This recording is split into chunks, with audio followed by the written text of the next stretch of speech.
makaranta. Rayuwa gidan jarabawa ce, da haifuwar ɗan adam za a yanke masa cibiya, zai ji zafi yana kuka, idan an naɗe shi a tsumma zai samu takura, ya ƙuntata yana kuka. A wurin shan nono zai samu wasu wahalhalu da rashin jin daɗi, bayan haka zai sha wahalar fitar haƙora, sannan faɗuwarsu da sake fitowarsu. Idan an cire shi daga shan nono zai samu damuwa da baƙin ciki waɗanda ba su misaltuwa. Idan lokaci ya yi za a yi masa kaciya, ya sha wata wahala sabuwa. Daga nan zai fara sanin wahalan tashin safe, da zuwa makaranta, da tsananin wasu malamai, da tsarguwar wasu manyan ɗalibai, da takurar wasu abokai.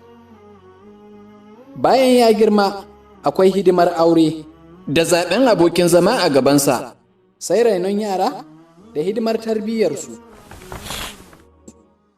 Neman abinci da gida da abin hawa wata damuwa ce babba.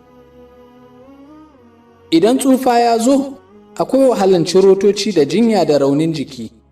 A tsakanin haka, yakan gamu da ciwon kai, da ciwon ido, da ciwon kunne, da zazzaɓi, da sanyin mura, da waɗansu cirotoci daban-daban.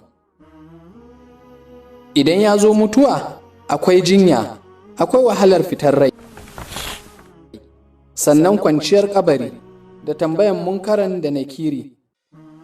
Bayan busa ƙaho, akwai tsayin kiyama da tsallakar siraɗi da awon ayyuka. Mazaunin ɗan adam na ƙarshe shine gidan aljanna ko na wuta. Kai, ɗan adam, baka da hutu sai ranar da kaya da zango gidan aljanna. Tashi ka nemi samun tsira. Mai fushi da mai dariya, mai murna da mai kuka ba za su hana duniya tafiya ba.